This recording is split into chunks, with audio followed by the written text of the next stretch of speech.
Hello everyone, today I am here to share with you all of the books I read in June. So I actually had a pretty good reading month in June. I read 10 books, I want to say, which is really good. I did participate in one readathon called the Summer-a-thon, where I was actually a co-host. So my vlog will be coming next week for that, so stay tuned for that. But I read a good majority for Summer-a-thon, and overall it was a pretty good reading month. I still feel like I'm in a reading funk. I don't know what it is or whether I'll get out of it or not. Time will have to tell. Anyway, I'm going to start with the books I like the least, working up to my favorite of the month. So, first of all, I want to talk about my least favorite of the month, probably one of my least favorite of the year, sadly, and that is Hot Dog Girl by Jennifer Dugan. I've talked about this book a lot on my channel because I was very much anticipating it because I love the cover, I love the premise that was told in a theme park. Sadly, I didn't love it. I gave it a 2 out of 5. Now, a lot of these books I'm going to talk about today, I've either done a single review for, or I've done a mashup review. This one I did do a mashup review for. It's in a mashup review. But if you want to hear further details of why I didn't like it, I really go into it in that review. But basically, the main character, Lou, was just very selfish, very self-centered, only cared about herself, also really kind of took advantage of her best friend, and I didn't like that at all. So sadly, 2 out of 5, very disappointed. I wanted to love it. I thought I was going to love it. Sadly, I didn't. I don't want to talk anymore about it because I feel like I've talked a lot about how much it disappointed me, but that's how it goes sometimes. Not every book you really anticipate is going to really be amazing. Let's be honest. So moving into my 3s, I have first up Waiting for Tom Hanks by Carrie Winfrey. This is an adult contemporary romance. I gave this a 3 out of 5, like I said. This is also in a mashup review. Basically, this is about a girl that loves rom-coms and she gets a chance to like work in a rom-com and she meets a movie star and they kind of have a relationship. 3 out of 5 because it was just, there was nothing really special about it, honestly. It was so-so. It was cute, yes, but will I remember this book forever? Probably not. Like, it was just a so-so plot. Like, when I look at this book and when I think about it, I just think of the word so-so. So take with that what you will. Overall, I'd say if like you're really into the romance genre, the contemporary romance, I would recommend this one. It's cute, it's fun, like it's a cutesy book, but will it be forever one of my favorite rom-coms? Probably not, so sadly 3 out of 5. Like, it wasn't horrible, but it wasn't amazing, so that's why it's 3 out of 5, like smack dab in the middle. So coming in at 3 out of 5 is a comic I read, and this is Buffy the Vampire Slayer reimagining comic, and it's volume 1, High School is Hell.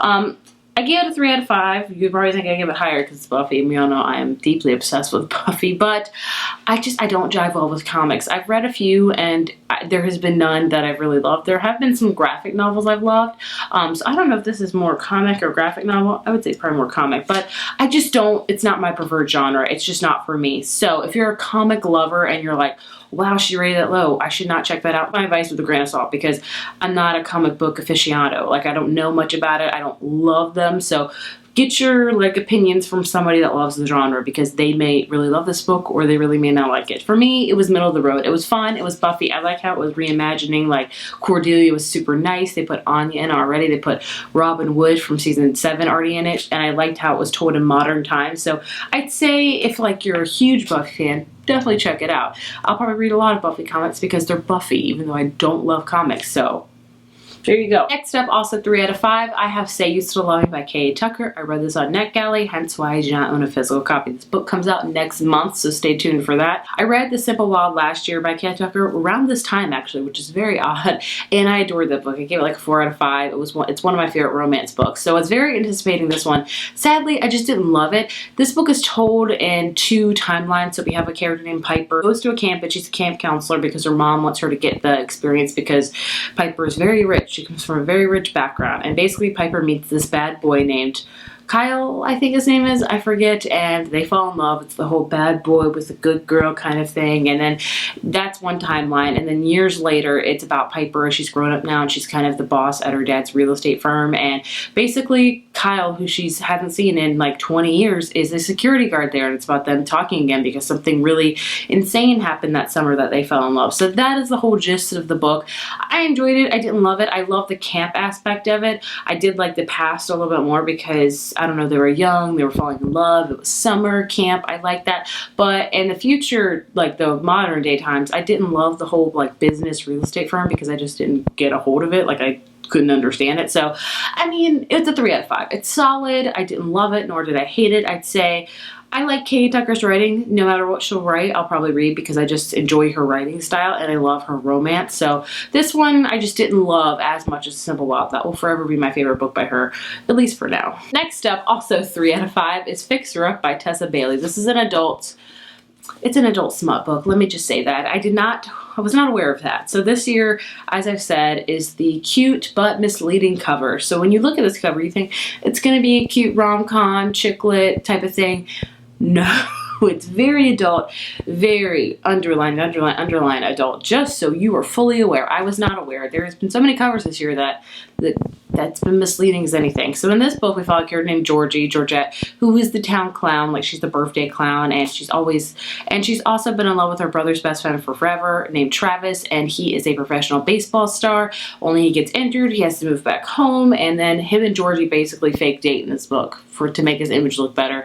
And you can guess what happens. It's got the fake date, it's got the unrequited love. I enjoyed it. I didn't love it. The ending I really didn't like. It was too far-fetched in my opinion. Also, the sheer amount of him calling her baby girl was just insane. Like, he called her baby girl probably like 15 times on one page, and I was over that. Also, to me, this has got to be the steamiest book I have ever read. Like, so that's gonna be what you want. I don't know, 3 out of 5. I will read her series. I will tell you that because I do enjoy her writing. Moving into the 4 stars I have. The first one is The Tea Dragon Society by Katie O'Neill. This is a graphic novel. I'm gonna be straight up with you. I don't know the difference between a comic and a graphic novel, so please don't judge me. If you know the correct answer, please leave them in the comments nicely to help a sister out, because I just don't know. Either way, this is one of those books, comic or graphic novel, and it's about the society where they have tea dragons, and they have dragons where you can help steep tea from them. We have characters, and it's just really cute. It's very short, like 60 pages, but I give it a 4 stars because it just made me smile so much. I loved how it was seasonal. Like, it went through spring, summer, winter, and fall, and I love that so very much. So in case you want a book that just will put a smile on your face, that has a little bit of a plot but not much to it, but just has really adorable illustrations, this is a great book for it. Highly recommend. Next up is The Friend Zone by Abby Jimenez. I hopefully pronounced that right. This is an adult contemporary romance, and it's about a woman named Kristen who has a lot of fertility problems. She has to basically get a procedure that's going to make her never have children, and then she meets a guy named Josh, and he wants to have all the children, and he's kind of opposed against adoption.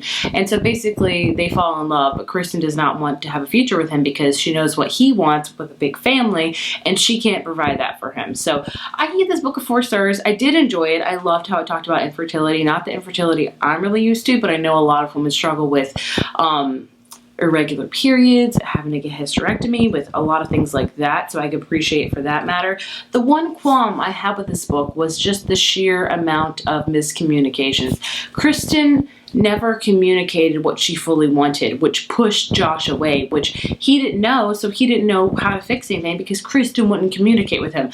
I go on a full ramble about it in a master review. I'll link it up above, but overall, I enjoyed it. I enjoyed the romance. I enjoyed how it talked about infertility, but just the sheer miscommunication annoyed me so insanely much. Next up, I have Goodbye Perfect by Sarah Bernard. This is a YA contemporary book, and it's about a character that learns that her best friend has run away with their music teacher, and her best friend's 15, and the music teacher's like 35 or something of that matter. And basically, I forget the main character's name, Eden. Eden knows where her best friend and the music teacher are hiding, but her best friend's like, please don't tell anybody, I'm really, really happy. So Eden kind of has to uphold that because she doesn't want to betray her best friend. So it's basically a whole book about Eden's perspective of this whole dilemma with her best friend running away with a music teacher, which is very illegal.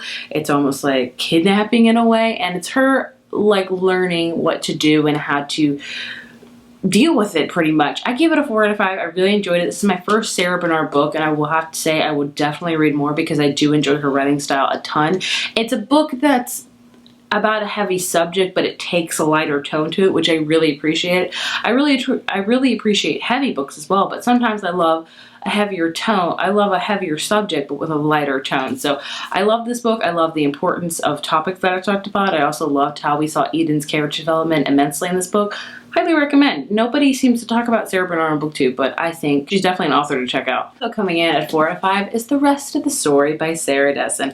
I am so excited that I really enjoyed this book. You guys know how much I love Sarah Dessen books. They're some of my favorite YA books of all time. The first YA books I ever really discovered. Very apprehensive about this book because I have not loved her past 3 books, but I'm glad to say I read this and really enjoyed it. It really reminds me of earlier Sarah Dessen. Now, Sarah Dessen has so many books. She has, like, I consider like a recent period of books, kind of a middle period of books, and then an early. My favorite period of books for her is the middle. I love like Lock and Key, Along for the Ride, Say Anything, those type of books. This one I loved. It's about a girl named Emma who goes to spend the summer with her maternal grandmother, her mom that died 5 years ago's family pretty much, and they live on a lake, and she's never really known her mom's family at all. So basically it's about her summer learning who they are, learn her mother's past because her mother was an addict and never really was in Emma's life a lot. But either way, I enjoyed it a ton. I gave it a 4 out of 5. I would have given it a 5 out of 5, but it was too lengthy in my opinion,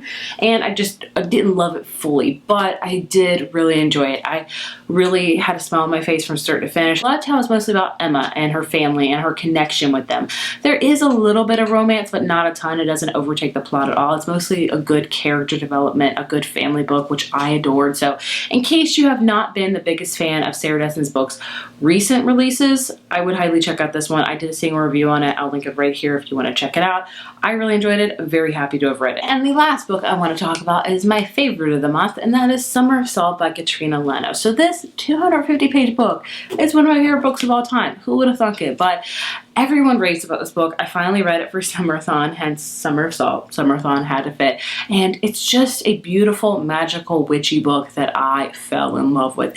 Basically, in this book, we have this island called By the Sea, and we have these twin sisters. A character named Georgina, and her family pretty much has witchy powers. Each one of the women have these magical powers. So her sister can like levitate and float. Her mother can have potions and make potions and things like that. Georgina has not gotten her power yet, and their 18th birthday is looming to get their power, and also they are moving away from By the Sea to the mainland to go to college in the fall. So basically this is all about their last summer there. Georgina meets a girl. There's also like this exotic bird that comes, and basically bird heads come to like watch. It's really an odd way to describe the book. All I can tell you to kind of reel you and sell you in, it's basically a summary book with witchy tones. Think kind of practical magic, not as hokey, but beautifully written, very lyrically. I loved hearing about this island. I loved hearing about the characters. It was just beautiful. It was beautifully told, and I loved how much of a emotional punch it gave me in 250 pages. Highly recommend. Everyone talks about it with very, very good reason. Check it out because I don't think it will disappoint you at all. So there you have it. Those are the 10 books I read in June. Looking back, I feel pretty accomplished. I'm happy I read 10 books. That's probably the best month I've had in like a while. So I will take it any day. So I'd love to hear your thoughts. If you've read any of these books, please let me know what you thought of them and what you rated them, and let's have a discussion all about them. Thank you guys so much for watching. Bye.